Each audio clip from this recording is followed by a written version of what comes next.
I don't know nobody on this road that can save your soul. Almost lost control now. Tell me what you need in a friend and now. Pray that we endure to the end again. I'm just saying that I'm here for you. When the world turn against you, I'ma be with you. Got my sword in my hand, you can count on me. I won't run and hide, fight mightily. Waiting on your O.F.I. See the Jacob, I'm the apple of my father's eye. I learned the truth for who I was and it made me cry. If I don't keep the laws of Yah, then I'm gonna die. Living curses, but I'm edifying in my verses. Prepare the hearses for the heathens who be steady lurking. Khan. Call of Yahweh by Shema Mashiach, woman like O.F.I. First and foremost, want to give all praises, glory, and honor to the Most High God, Yahweh. We do so in the name of His only begotten Son, Mashiach Yahushai, our King and our Messiah, who the world ignorantly calls Christ. On this Man of Mondays, we get into it. Gentile salvation on the rise. We've been hearing a lot of doctrines and things about Gentile salvation in the sense that the Gentiles, the other nations, are going to have the same hierarchy and the same benefits and be a part of the same covenant as the children of Israel. So last Man of Mondays, I believe we touched a little bit on this similar subject, going into who the lost sheep were, based on the precepts and based on the true biblical understanding, right? Who the Yahweh Shai of the world calls Christ come for as well. So this week, we're going to dive into the covenant, right? The covenant is very important because the covenant was with the children of Israel and still is this day. So if Yahweh Shai was sent only to the lost sheep, which we read in Matthew 15 and 24, the next question is why? The answer is simple, because the covenant was made with Yasha'Allah. Even when we go back to Romans 9 and 4, if we go back to Exodus 24, we go back to Psalms 147 verses 19 and 20, Joel 2 and 27, Amos 3 and 1, Amos 2 and 11, 2nd Ezra 6 and 54, Revelation 7, Ezekiel 37, and so forth and so on. We see that the covenant has always been and only been with the children of Israel, right? So let's get to it. The covenant was made with Yasha'Allah and no one else. That's why in Joel 2 and 27, it says, "You are my people, the Lord thy God," Joel 2 and 27, that the Most High God has made us His people and no one else, and we should never be ashamed, right? Yahweh chose a specific people, made specific promises to specific patriarchs.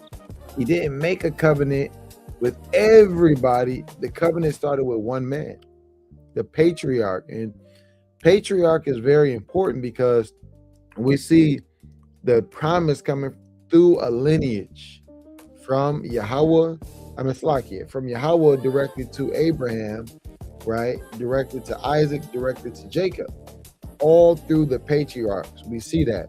We don't see Yahweh making a covenant with everybody, even in antiquity, even in the ancient days, when it came to establishing a covenant with Abraham.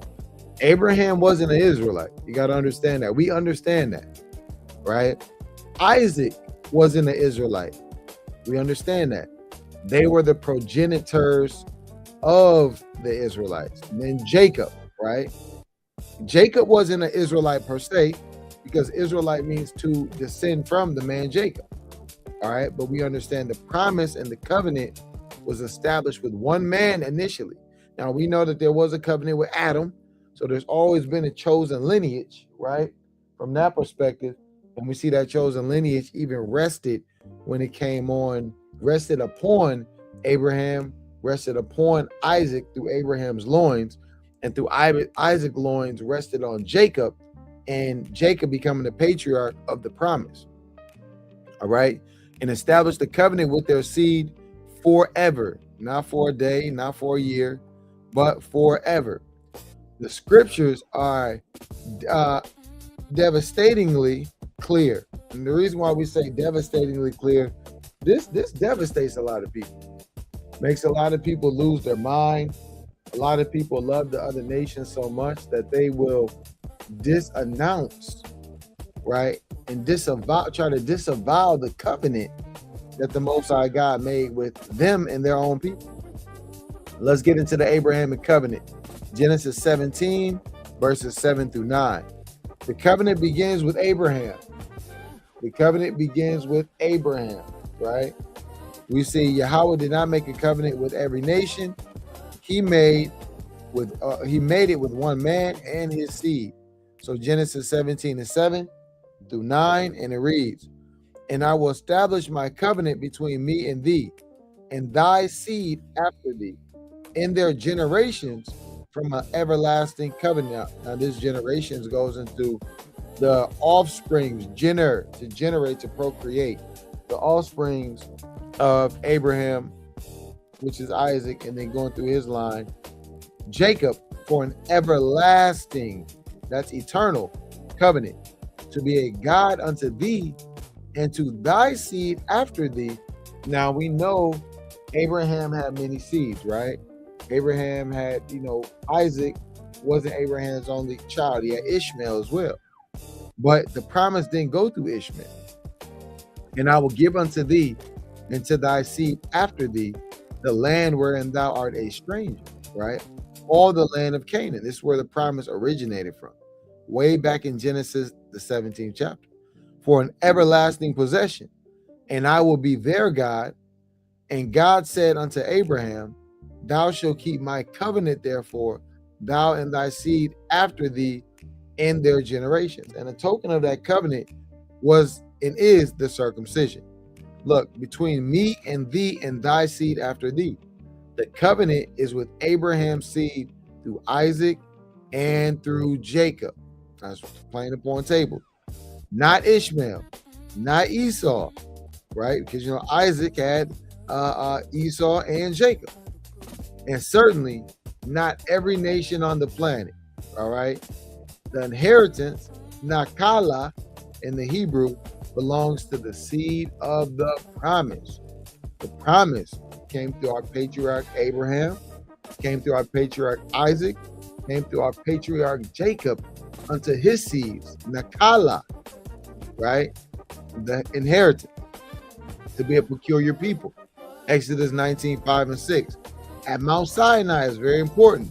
Yahweh declares exactly what Yasha Allah is to him and what they are above all people. And then by the time we get to Exodus 24th chapter, you see the blood covenant, right? Exodus 19 and 5 through 6. "Now therefore, if ye will obey my voice indeed and keep my covenant, then ye shall be a peculiar treasure unto me above all people." Now we're going to get right to it. A lot of people say, well, Israel did not obey his covenant, right? But that was a part of God's will. God knew that we would fall off, but a part of the plan was always to bring Christ as that perfect lamb, that sacrificial lamb for the children of Israel, to bring them or to graft them back into the fold, right?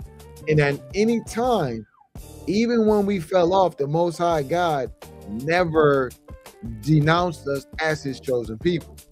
He might have turned his back proverbially for a while and allow us to be oppressed and things of that nature for our disobedience, but he never said that we stopped being his people. In fact, he said the opposite. He said, as long as the moon and the stars are in the sky, and that there is a heaven and earth, that we will always be his people. Reading on. "And he shall be unto me a kingdom of priests and an holy nation. These are the words which thou shalt speak unto the children of Israel." Right? And then the classic, Deuteronomy 7 and 6 through 8. "For thou art an holy people unto the Lord thy God. The Lord thy God hath chosen thee to be a special people unto himself, above all people upon the face of the earth. Yahweh did not set his love upon you, nor choose you, because ye were more in number than any people, for ye were the fewest of all people. But because Yahweh loved you, and because he would keep the oath," Yahweh's not a liar, he made an oath, "which he has sworn unto your fathers, Abraham, Isaac, and Jacob. Hath Yahweh brought you out with a mighty hand and redeemed, he redeemed us, he brought us back unto himself out of the house of bondmen from the hand of Pharaoh, king of Egypt. So peep game, a peculiar treasure above all people, a special people unto himself, not regular, right? Not them regular, but a special above all people that are upon the face of the earth. That has to mean something. You can't throw that away. A lot of people read the Bible and say, look, that was in the Old Testament. The children of Israel, everybody's a child of Israel. No, you got to be bloodline, seed line, coming through the lineage, the loins, Abraham, Isaac, and Jacob. Yasha'Allah is Yahweh's Am. Am in the Hebrew, H5971, his covenant people, his Nakala, his inheritance. Not because they were great in number or because we were great in number, but because of his love and his oath to the fathers, Abraham, Isaac, and Jacob. And that's Bible talking to you.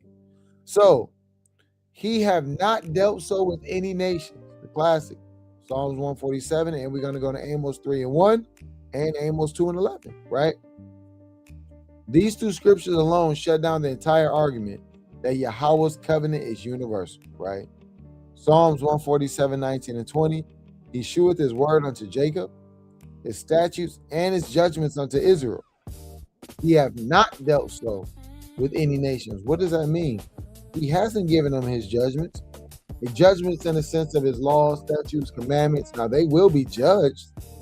And he sheweth his word. He sheweth his inheritance, his expectations upon the children of Israel.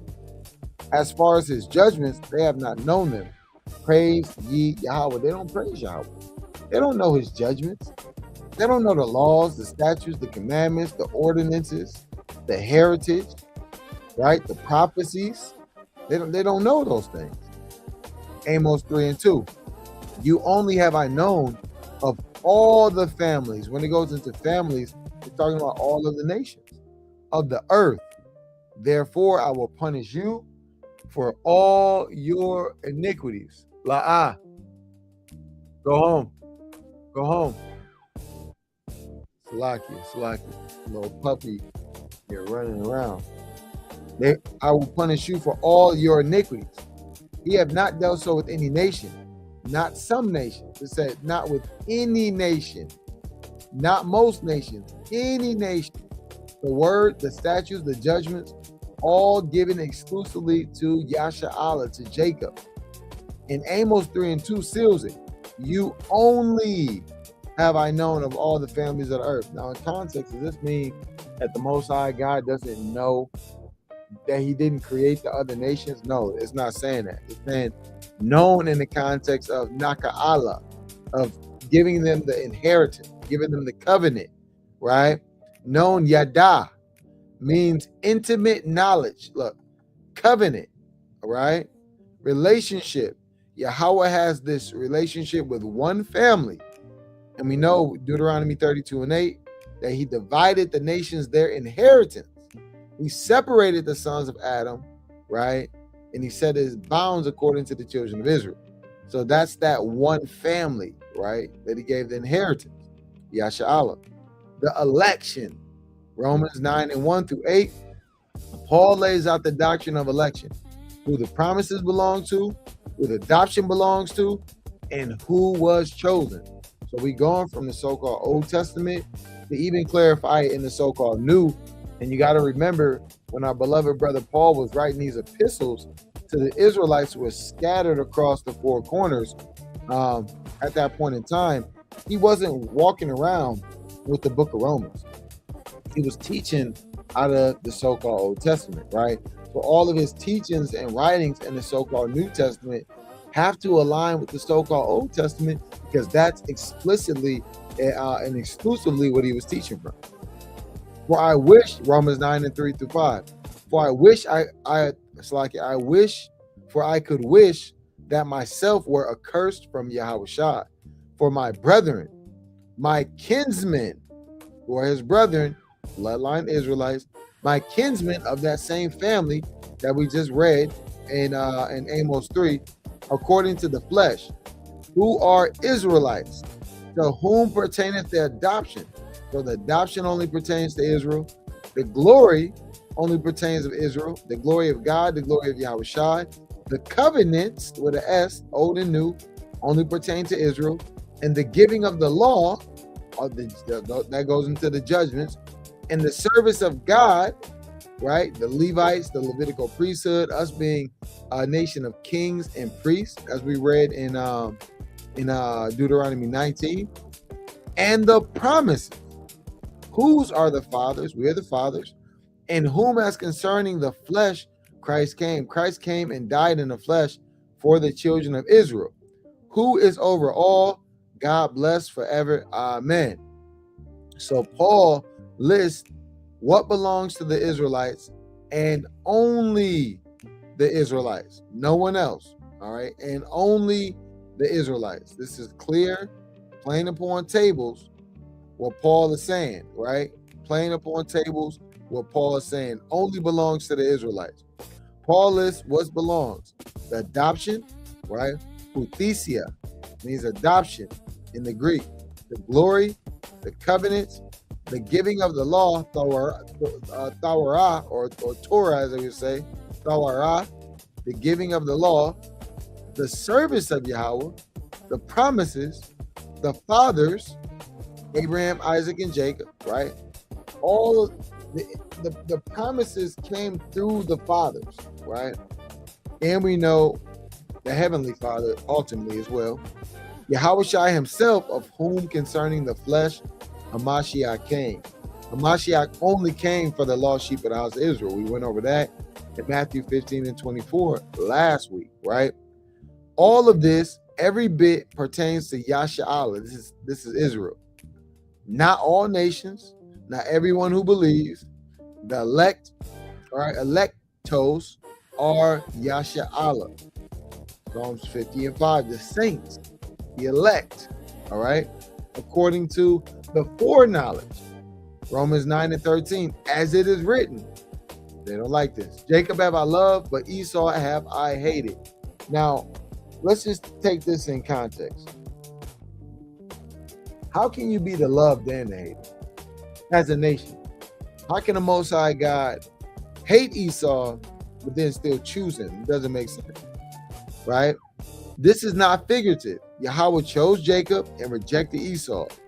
The election is not based on works or personal choice, or it's not based on skin color either. A lot of y'all think that it's based on skin color, and that's what we teach it. It's not based on skin color either, all right? It's by divine selection. Yasha'Allah is the chosen people. Jacob have I loved, Esau have I hated. Who are they today? Because people will teach you that, look, Esau doesn't exist anymore. They'll teach you that Esau is the Arabs, which if we look in the book of Lamentations and the prophecies, that wouldn't be correct. That wouldn't line up, right? Now, the question every churchgoer avoids in Christianity, they avoid, who is Jacob and who is Esau today? The Bible gives us physical descriptions and prophecies that identify them. Let Genesis speak. And the first came out red all over, like in hairy garment, and they called his name Esau. Now, when you go into this, Esau came out red, the Hebrew word is admonai, meaning ruddy, reddish in complexion, right? And there's like, I believe there's 25 different types of reds described in the Hebrew, and this will go into that earthworm red. Like you can see Esau's blood through his skin, right? That pigmentation. And hairy, seer, like a hairy garment. This describes a specific phenotype. A person whose skin shows redness, who flushes, who turns red in the sun. This is not a dark-skinned or melanated person. Genesis 25 and 30. And Esau said to Jacob, feed me, I pray thee, with that same red pottage, for I am faint.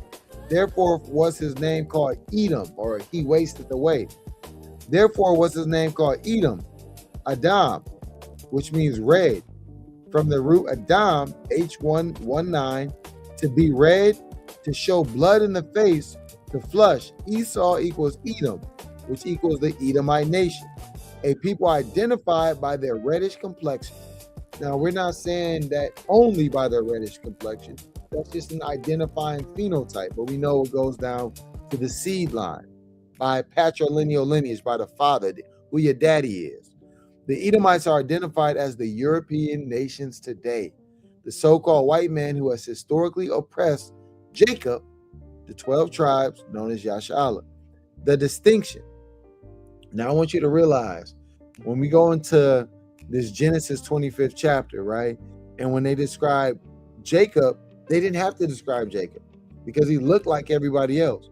But they had to describe Esau because he was an anomaly. He looked different than everybody else.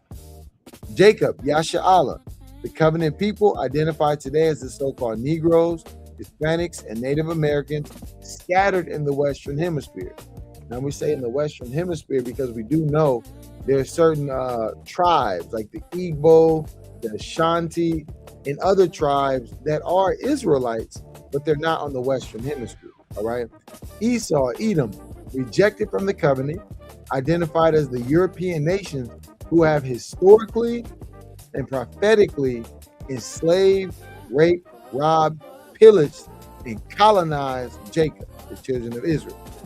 Obadiah 1 and 18. In the house of Jacob, so-called blacks, Latinos, and Native Americans, shall be a fire. In the house of Joseph, a flame. In the house of Esau, for stubble. And they shall kindle on them and devour them. And there shall not be any remaining of the house of Esau, for the Lord have spoken. There's going to come a time that the Most High's judgment is going to be fulfilled in completion, where there will be no more Edomites left. That's thus saith the Lord, right? And let me tell you this. We know and we can show from the prophecies that this definitely is Esau, is the so-called white man, the European. However, let's entertain that it's the Arabs or whoever people want to say it is, right? Which we know is not. Let's entertain that. That means that they're not. There's going to come a point in time where whoever you think Esau is, which we know is the so-called white man, there's not going to be any more of the house of Esau. That means the lineage, the family. House goes into family. Like if you say Yahushua was from the house of David, he was from the family line of David. So there'll be no more remaining of the house of Esau. Yahweh have spoken. Malachi 1 and 2 through 4. I have loved you, saith Yahweh. Yet ye say, wherein hast thou loved us? Was not Esau Jacob's brother, saith Yahweh? Yet I loved Jacob, and I hated Esau, and laid his mountain and his heritage waste for the dragons of the wilderness. Now Esau's heritage is waste. Esau has no inheritance. It was laid waste. He sold his birthright, right? Where Edom saith, we are impoverished, but we will return and build the desolate places. Thus saith Yahweh of hosts, they shall build, and Esau is building. You got Trump Towers, you got America, Babylon the Great, you got all these manner of businesses and enterprises and, you know, trade and all of these things, right? Esau is rebuilding, but the Most High is going to ultimately throw it down and confound Esau, right? And America will even be a wasteland. They shall build, but I will throw down, and they shall call them the border of wickedness and the people against whom Yahweh hath indignation forever. And I heard a brother say this, and I definitely agree with him, right? Is that a lot of people talk about, well, you know, it seems like you guys are just preaching hate and this. No, we actually preaching love, man. We preaching hate the ways of your enemies that has taught you to love the destruction of yourself. And love yourself in the laws, statutes, and commandments of your God, which should teach you to hate wickedness in the ways of the enemy. It's quite simple. They've tricked our mind, right?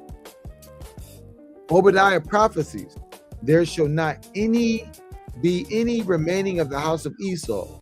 Malachi confirms what Obadiah, 2 witnesses. I hated Esau and laid his mountains and his heritage waste, and the people against whom Yahweh hath indignation forever. It's not about one man. It said the people. Didn't say against Esau as just a man. Esau is the progenitor, and his offspring and his family are called the Edomites, right? As you see, Esau right here is the same as Edom, that H123. This is about the nations of descendants from Esau and their role in oppressing Jacob throughout history.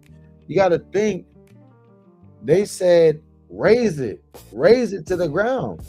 You know, they caught us in the way when we was escaping. And they and they sold us, the Hamites sold us to the Grecians, which are the so-called white men. And we are against the African nations who sold us as well. It's not a skin color thing, y'all. A lot of people think that we're saying just because you're an Israelite, you're gonna make it automatically to heaven. A lot of you Israelites is wicked as hell. A lot of our people are wicked. You're gonna be destroyed right along with the other nations if they don't get it together, right? And what I mean by that is that we don't sit in that place of judgment. Some nations will be saved for the sword. Put it this way, some of the other nations will be saved for servitude. Some of the other nations will be saved purely for the sword. Esau, when it's all said and done, is going to be wiped off forever, pursuant to thus saith the Lord. Now, you call me a liar, you can't call the Lord a liar. The new covenant, Hebrews 8:8 through 10, let's see who is for it. Because some argue that the new covenant opened things up for everybody. Well, that was the old covenant in Exodus 24. The children of Israel, they were God's chosen people. But by the time we get to the new covenant is for everybody. That's a lie. Hebrews 8:8 through 10. For finding fault with them. Okay, look, them. He saith, behold, the days cometh, saith the Lord, when I will make a new covenant with who? The house of Israel and the house of Judah. That is the them, because he found fault with them in the old covenant that we broke, we didn't keep. That's why he made a new covenant. And Christ is the ushering in of the New Testament. Not according to the covenant that I made with their fathers. Okay. Abraham, Isaac, Jacob, Genesis 17. We just read that. He made a covenant with their fathers, the Israelites, in the day when I took them by the hand to lead them out of the land of Egypt. More context. Who got led out of the land of Egypt? The Israelites did, because they continued not in my covenant, and I regarded them not, saith the Lord. For this is the covenant that I will make with the house of Israel after those days, saith the Lord. I will put my laws in their mind. You got to think, this house of Israel right here is combining right here. It's combining Israel and Jacob. Israel and Judah, lucky. After those days, said the Lord, I will put my laws in their mind and write them upon their hearts. I will be to them a God, and they shall be to me a people. So that's what this is going into. So read it carefully. I will make a new covenant with the house of Israel and with the house of Judah, not with everybody else. He didn't say the house of Ham. It sounds crazy, the house of Ham. The house of Esau, the house of Moab, the house of Ishmael, the house of Japheth. He didn't say that. We have to go with what the Most High says. You got to take your emotions out of it, right? The new covenant is with the same people that the old covenant was with. The house of Yasha'Allah, the house of Yehoiada, right? That's the house of Israel, the house of Judah. The new covenant does not change who it is for.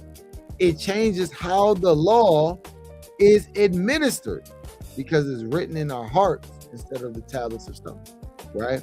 So, getting to it, we went over Genesis 17 and 7 through 9, Exodus 9, 5 through 6, Deuteronomy 7 and 6, we're the special and chosen people, Psalms 147, 19 and 20, he showed his word to Jacob, his statutes and covenant unto Israel, Romans 9 and 4, the adoption, Amos 3 and 2, Amos 2 and 11 goes into that as well, right?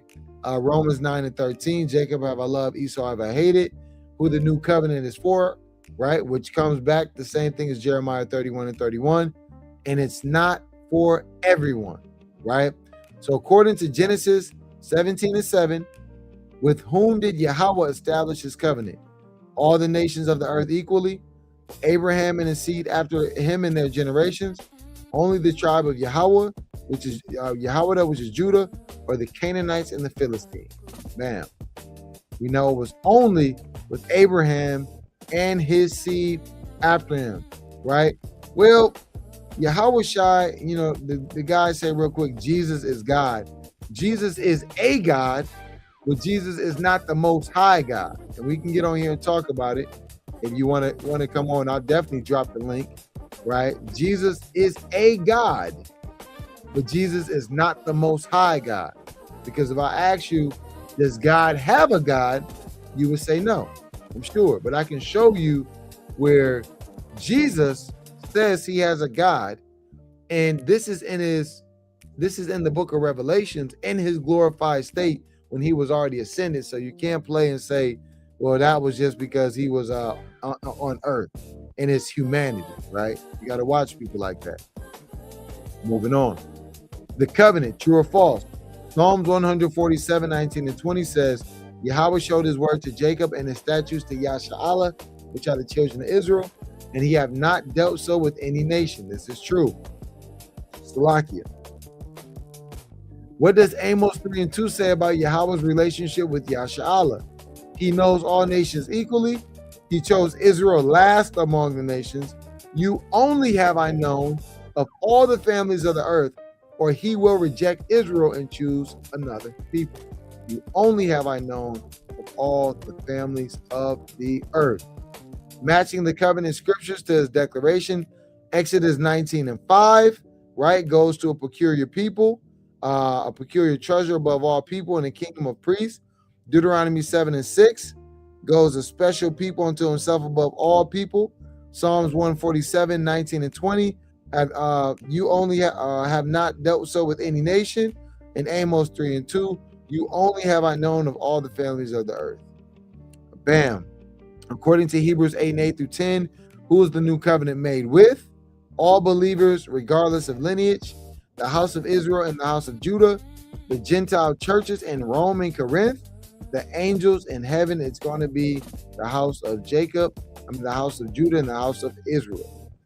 True or false? Romans 9 and 13 says, Jacob have I loved, but Esau have I hated, proving that Yahweh's election is specific, not universal. That's true, right? A lot of people want to say that that's false. What does Nakala means inheritance, right? Mean a temporary gift that can be taken away, an inheritance, possession, heritage allotted by Yahweh, a curse upon the nation, or a general blessing for all people, right? Bam. We know that goes into heritage. True or false? Deuteronomy 32 and 9 says the Lord portions is his people. Jacob is the lot of his inheritance, meaning Yasha'Allah is Yahweh's personal possession. Now, of course, that is true, right? And the last four questions we're going to drop in the chat, most high willing, right? So facts, like you said, Yahweh Shai, Jesus is not the most high, right? That is a Christianized teaching based on Roman Catholicism, based on the Trinitarian, the Trinitarian, right? That's not biblical, okay? It's not biblical. I want to show y'all something really quick. Let me show you something really quick.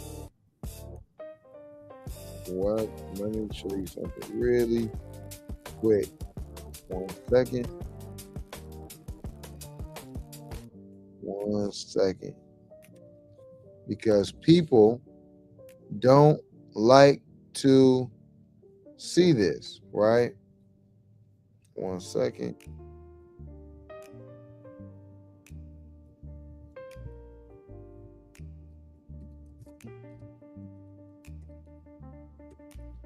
Share my screen real quick. Let me get this classic, the Revelations. Get in KJV. We're gonna go Revelation 3 real quick, y'all. Bam, here it is. This is the cut right here. This is red letter.